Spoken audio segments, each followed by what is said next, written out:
Good evening and welcome to Football Friday Night. I'm Jason Geiser, back in the saddle for the second week of the high school football season. And we begin tonight with the 24th installment of Allen County's private school rivalry.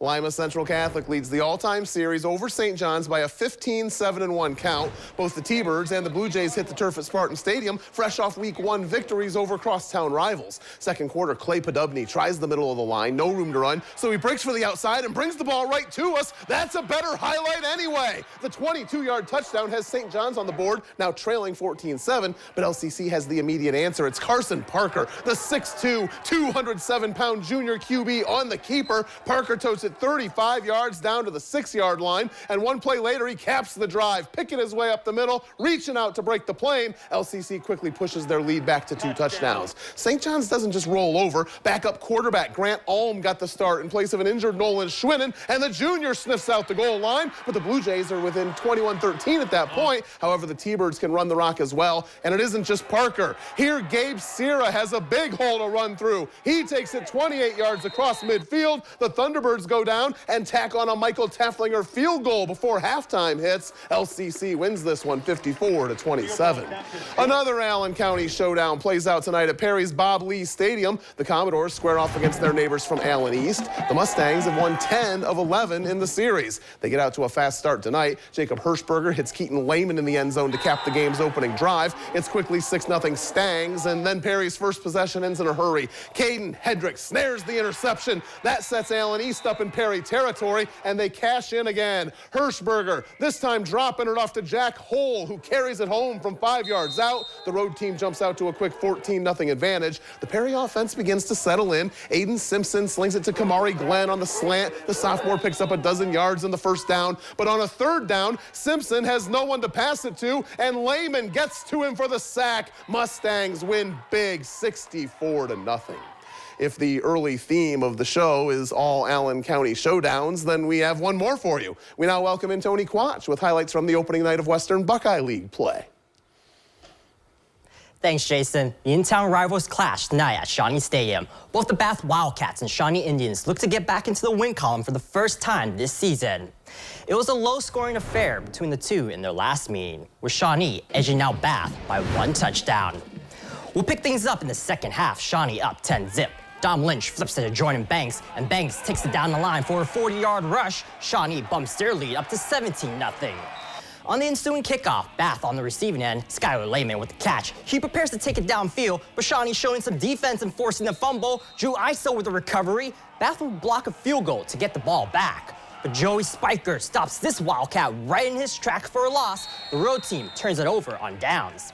Bath still looking for an answer, but that's not it. Iso gets to the quarterback for the sack. Shawnee goes on to win, 17-7. Over at Harmon Field, the Wapakoneta Redskins host the OG Titans. The Titans are seeking their first win against the Skins since 2012. Both of these teams are also looking for their first dub of 2022. First quarter, Wapakoneta at the 1-yard line. Caleb Moyer gives it to Connor Mestro, and he gets his team on the board. The Skins take a 7-0 lead. Wapak has the ball once again. Moyer connects with Jace Canals, and he'll go down the field. Canals goes all the way to the 4-yard line, setting up a first-and-goal opportunity. Now, Moyer gives it to Mestro once more. Wapak doubles their lead to 14-0. The Titans answer back. Landon Mormon finds Carter Dooling, and Dooling forces his way in for a TD. But that's the last time either team scores, as Wapak wins this one, 14-7. Going from Auglaize County to Mercer County, the Van Wert Cougars invade Salina Stadium to do battle with the Dogs. Van Wert has won the last 3 meetings against Salina. Opening quarter, Aiden Pratt with a pass to Garrett Gunner, and Gunner gets the first down. On 4th and goal, Pratt takes it himself. He prepares to head to the end zone, but the ball comes loose. It's recovered by Salina's Braylon Gabes. Salina gets it going. Nick Adams finds Xander Jones for the first down, and Adams gives it to Jones, who finishes off the 99-yard drive with a quick 1-yard rush. Salina leads 7-0. Van Wert with the ball now. Pratt to Braylon Parker, and Parker goes for the first down. Van Wert wins this one, 43-7. The rest of the WBO scores are as follows. St. Mary's knocks out Defiance 21-6, while Elida defeated Kenton 45-14. Thanks a lot, Tony. Since squaring off in the 2012 state semifinals, Marion Local and Macomb have met 3 more times. The 5th matchup between these perennial power programs is tonight's Football Friday Night Spotlight game. The Football Friday Night Spotlight Game is brought to you by D&D Trucking.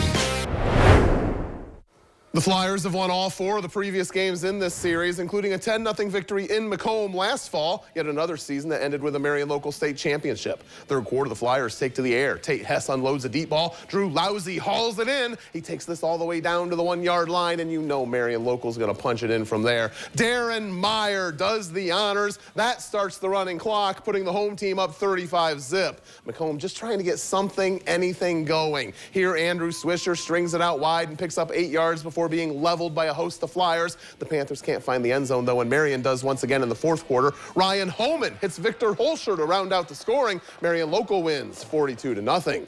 More MAC teams in action tonight, including the defending Division 5 state champs. Versailles edges Fort Loramie 26-21. D6 runners-up Coldwater improved to 2-0 with a 10-point win at Bellefontaine. Minster beats Graham 27-13. Fort Recovery also beats a CBC team, winning 26-21 at Urbana. St. Henry loses to Archbold 34-10. Parkway has no trouble with North Central, showing off for the home crowd 49-12. And Anna falls to Brookville 46-14. We need to take our next break here on Football Friday Night. When we come back, we have highlights from a trio of matchups between the Northwest Conference and the BVC. See the action after this. Welcome back to Football Friday Night. I am now pleased to introduce you to David Sosefsky, the newest member of our sports department. David spent his first Football Friday Night in Northwest Ohio at Pandora Park.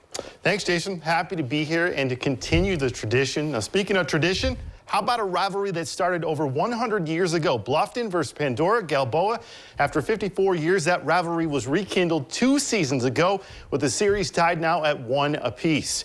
Just 8 miles separating the Pirates and Rockets tonight. Matchup at the Community Center Field. Bluffton coming out confident and bringing the energy, but the Rockets were ready for it tonight at their home turf. First quarter, Rockets flying down the field. Quarterback Carson Meyer, short pass to Aiden Morris, who lays his shoulder down inside the 10-yard line. Next play, Ethan Lugnenbill takes the carry and wouldn't be denied, lays the lumber, and the defense, well, they couldn't stop him. Scores 7-0. How about the Pirates, however? They'd answer right back. Garrett Bogart hands off to his brother, Gavin Bogart, who was in motion. Bogart gets a beautiful block from Hayden Darth, brings it all the way down the sideline. Nothing but end zone. All tied up at 7 apiece now.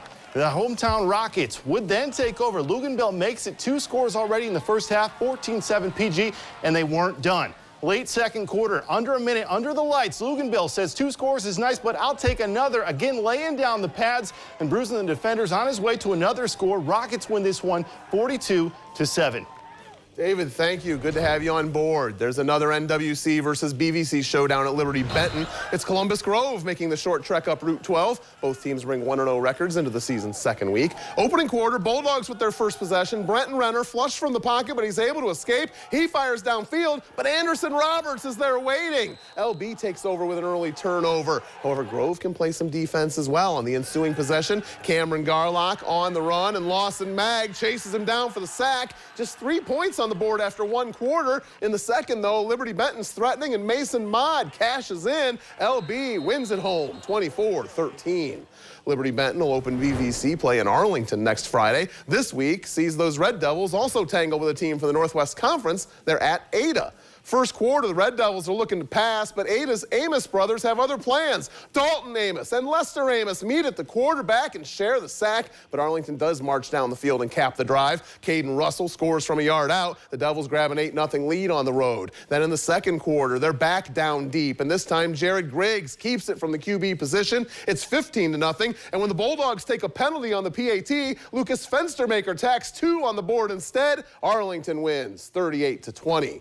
The 4 NWC teams we haven't seen so far all venture into Green Meadows Conference territory tonight. Spencerville wins at Paulding 37-13. Ayersville protects home turf against Jefferson 41-27. Crestview wins at Hicksville 42-12. Lipsick has a happy bus ride home from Fairview, winning 48-6. Patrick Henry also visits the GMC squad tonight and also wins on the road 12-0. We are set for our second and final break here on Football Friday Night. We're through 2 blocks and still haven't seen the teams from the area's 2 largest schools. We remedy that with highlights from both Lima Senior and Findlay straight ahead. Welcome back to Football Friday Night. With the end of the Three Rivers Athletic Conference on the horizon this spring, all 10 schools have found their new conference homes. Both Lima Senior and Findlay play non-league games against teams from their future conferences once again this week. The Spartans will be members of the Toledo City League next fall after pulling away for a win over Bowsher last week in Lima. Senior High tonight tries to go 2-0 against TCL squads visiting Rogers. They're up 14-0 late in the second and adding on. Aiden Howard rolls and hits Samarion Doty, who takes it in untouched. Lima Senior gives themselves a 3-score lead, and they aren't finished. Under a minute to go in the half. Rams just trying to get to the break, but the Spartans swarm the punter. CJ Reed Tisdale takes him down inside the 20, so Senior High has it in prime position, and Howard slings it to Caden Hampton over the middle. The Spartans roll to victory 42-0. Findlay came up a field goal short last week at Anthony Wayne. The Trojans play their home opener this evening against another future Northern Lakes League foe, Perrysburg.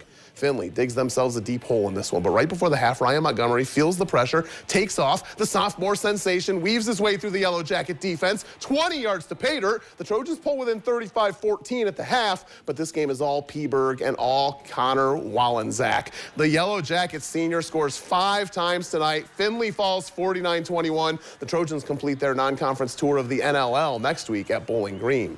Neighbors collide tonight in northern Hardin County. Hardin Northern last fall got their first victory over Riverdale since the Polar Bears rebuilt their program in 2014. Tonight, Riverdale's driving in the final minute of the second quarter, and Lane Morris takes it in from 7 yards out. The touchdown and the 2 give the Falcons a 21-12 lead. Then in the third, Morris strikes once more, except this is from further out, and against stronger resistance. No worries. Morris emerges from the pile and streaks 32 yards for another touchdown. He has all 5 of those tonight for the road team. Late third, the Polar Bears cutting into it on a 4th down. Nolan Hobson to Bodie Hipsher for a 12-yard strike. Hardin Northern rallies all the way back, but falls 1 point short.